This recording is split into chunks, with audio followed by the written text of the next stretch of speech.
Hello friends, it's Mr. Squiggs here, back with another episode of Soviet SimCity.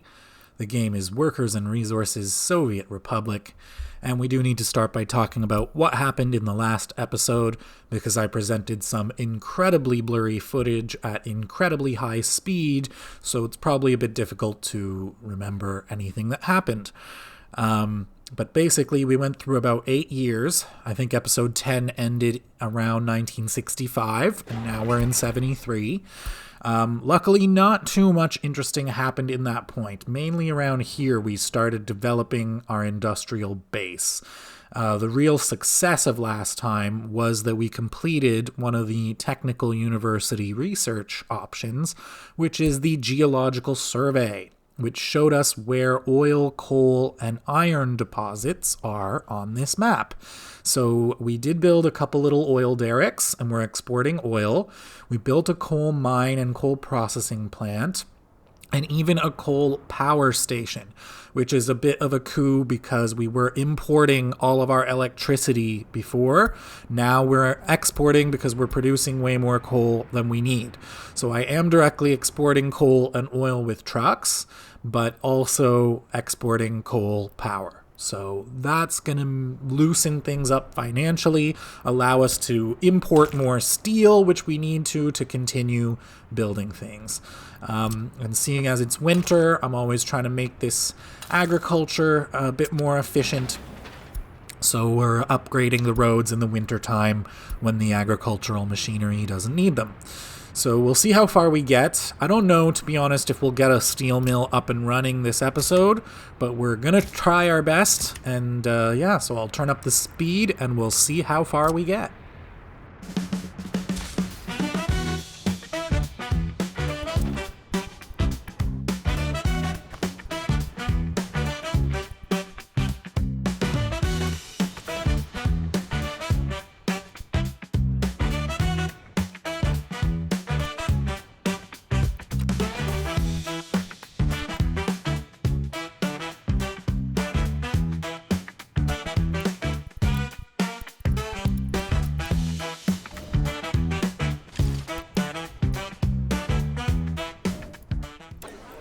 Okay, we're taking a quick look at the population statistics here. Still sitting on around 10,000 people. And we'll just take a look at, let's go back a few months. Yeah, we're getting these mini population crashes in the winter time. Every winter. I'm convinced it's something to do with the heating system or the snowy roads, because it seems generally to coincide with winter time.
Another quick check, just to make sure we're not still crashing. There we go.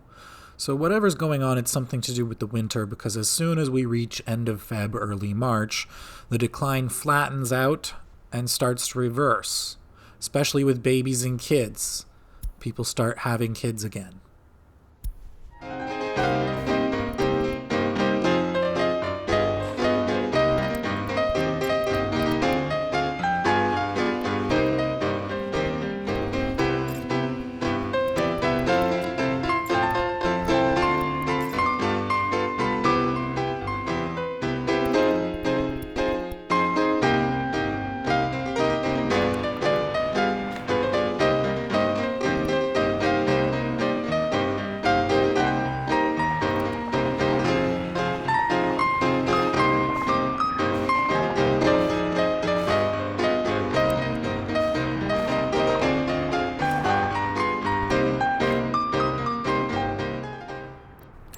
Okay, let's look at these statistics again now that it's later in March.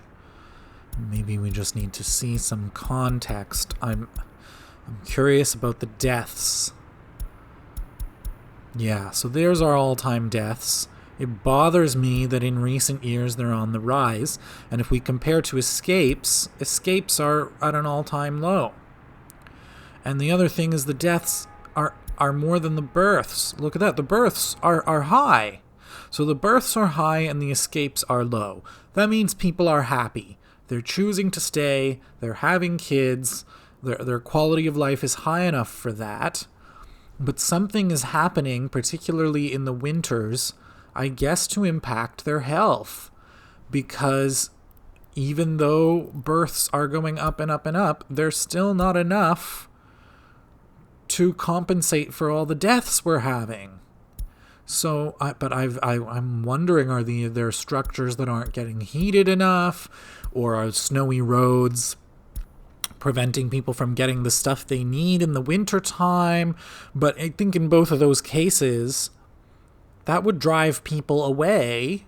It would impact their happiness.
Okay, it's the 1st of November. We're going to check in again.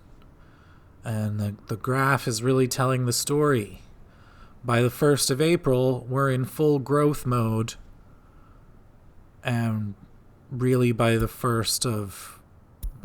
end of September, we start to crash again. And if I go back, we're seeing this every single year. We're seeing this somehow. The cold, is this just institutionally part of the game? I haven't played on realistic and hard mode ever before, so maybe this is natural. Maybe this is reflecting reality. Maybe people just hate the cold, and the cold aggravates all sorts of illnesses, and they die and don't like it in the wintertime. Maybe this is normal.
Okay, I just want to check in on the harvest, because this year I had a little parking lot built, and so I've bought more agricultural machinery that actually fits in my one farm, and I've been cycling it in and out as needed to try and squeeze more productivity out of this single farm.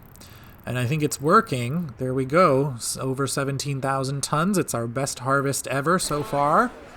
I like the look of that. But this is just mysterious. I thought it was every winter, and now here we are.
Let's take another look at the pop trends.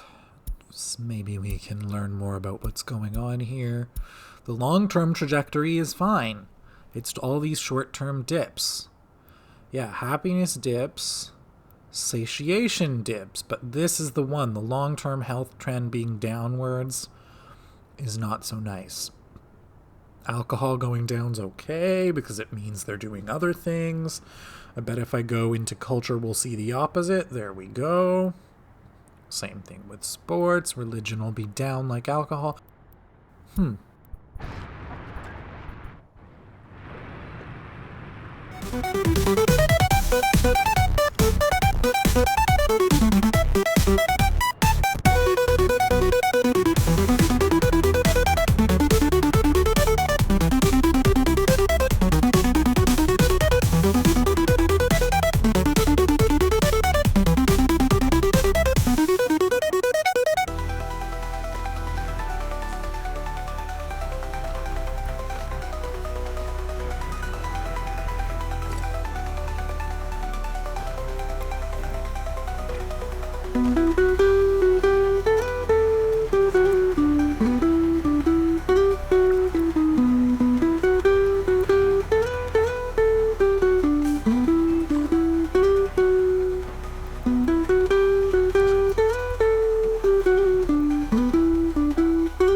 Okay, so we've got an important building finished here, iron processing plant.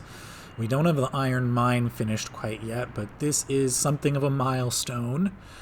These processing plants, they are kind of expensive and require a lot of work days to build. Not quite as much as the mines or the steel mills themselves, but because they're intermediary, it's really important that they be ready when everything else is ready. So yeah, and they produce a lot of waste, so we're gonna need that garbage stand.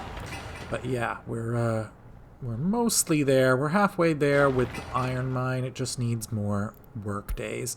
So when that's a bit closer to completion, then I might tell my construction offices to go and start work on the steel mill itself, and that's when we'll be really in a good place economically.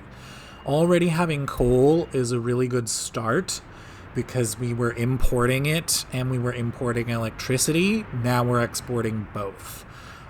So already the work days that are spent in the coal mine and spent in the coal processing plant and the power plant, they are definitely worthwhile. I bet you they are more profitable than the work days that are spent in our agriculture buildings. Not 100% sure, but that is my guess. The finances certainly reflect it. We definitely have way more money since we began exporting these than we did when we were just exporting agricultural goods. And I think the importation has been pretty similar.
Alright, it's time to take another look at some economic statistics again.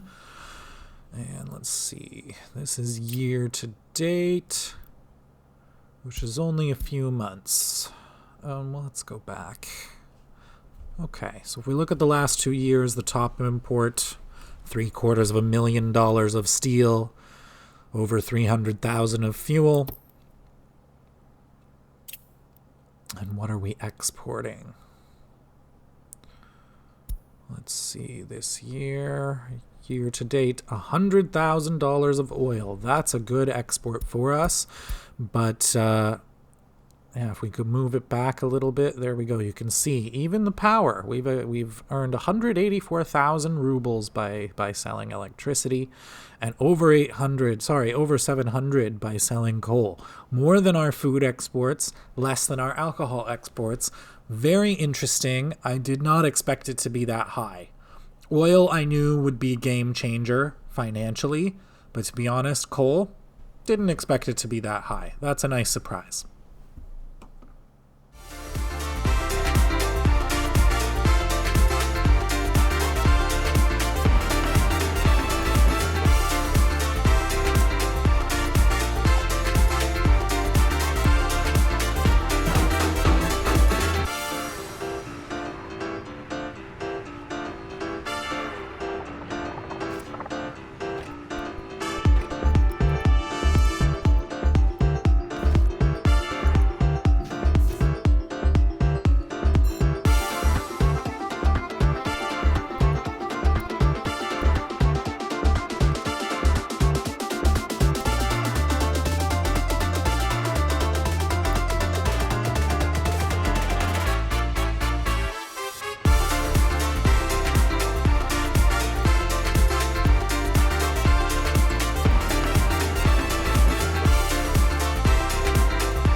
Okay, I wanted to point out that I'm building a little mod building here, 50s Diner. I built a Miami bar further downtown, which is a restaurant, and it's very popular. It's always full, but it's not the most efficient. I think it has as many workers as it has patrons. So I'm hoping this one will have a bit of a better ratio, but I think more restaurants is probably a good thing because our population, food satiation has come up and down a little bit. So I think this is something that helps with that. Food with service, food from a different source is a good thing. Also, we do occasionally get supply disruptions to our stores. So the more options people have to go get food, the more likely their food satiation level is going to stay consistent.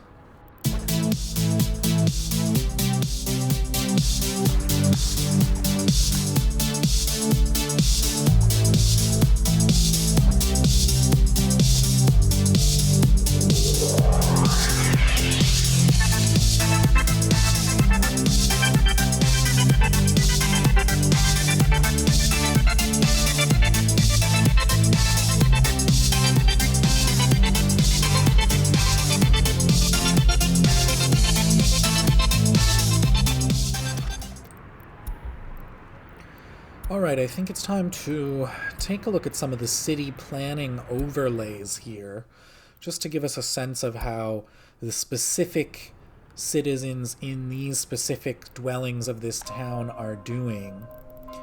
Just because the population data we've been relying on is a little bit, it's aggregate for the whole republic. It includes a lot of people who aren't here and who aren't doing anything. So there we go. Unemployment is good. There's none.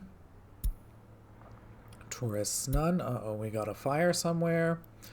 Almost nobody taking care of kids. They're all in the kindergartens, as they should be. That's good to see. All the kids are in range of a school, and the schools have capacity. Okay, happiness. Not seeing any super low numbers, so that's good. It does vary a little. Food satiation, that's what we like to see. I think 97 is the lowest. And health, pretty good. I am noticing towards sort of the right and left, it's a bit lower, closer to the industry buildings. Alcohol addiction, very low. Okay, culture, sports, people are liking it. Religion, sympathy, ironically close to the middle, it's a bit lower. But I think because, yes, they're closer to the church, they're also closer to everything else that's not the church. And clothing quality, pretty high, pretty strong.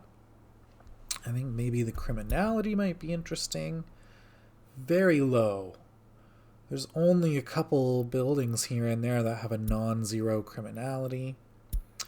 Electronics are kind of an indicator of the wealth. And to a certain extent, happiness, because I don't think they'll bother to get electronics if their other needs are not met. Crimes, got a few, but really not too bad. Really not too bad overall.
Okay, so I'm going to try building something a little bit denser here. This big apartment building, which has pretty good housing quality and should be in range of everything we've built already. So far, the only housing I've added has all been sort of in the old-fashioned style of the buildings already in the town, but eventually the goal is to get to bigger and denser developments. So we're starting out with this, and we'll see how it goes.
Alright, so I'm just going to check in on this industrial area, maybe check the coal level, maybe check what we're selling to the outside of electricity.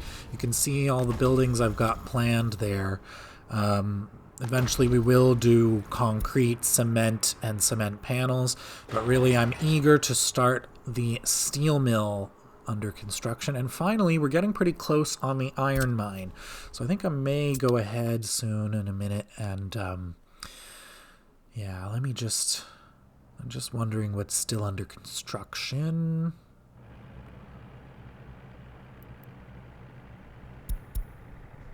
Yeah, I will just bump these up to high priority. I think it's a consequence of us not having any unemployed people. Right? Buses, by the time a bus shows up downtown at a bus stop trying to bring people to a construction site, there aren't any workers there anymore. So I think the buses have problems. But I notice if I don't put them to high priority, sometimes they don't even try. So that's why I may have to, actually 50 may be too much for this. I may want to throttle the number of workers here at the beginning just until some actual resources and machinery gets delivered.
Research is finished, and this is Communist Party headquarter research. So I don't know exactly what to do here. I guess we need to sneak a peek at the tech tree, and you can see some of what we've got already. Yeah, I think I have most of the essentials, most of what we need from here, so everything here is just now personal preference. I guess I will go ahead with hotel standards.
Okay, domestic production and consumption. Let's take a look here. Again, it's late November, so I am just wondering about the harvest, as usual, as has happened in most of the recent years. And sure enough, if we go back in time, this is our biggest harvest ever. 18,500 tons of crops, which is excellent. It is more than fits in our storage.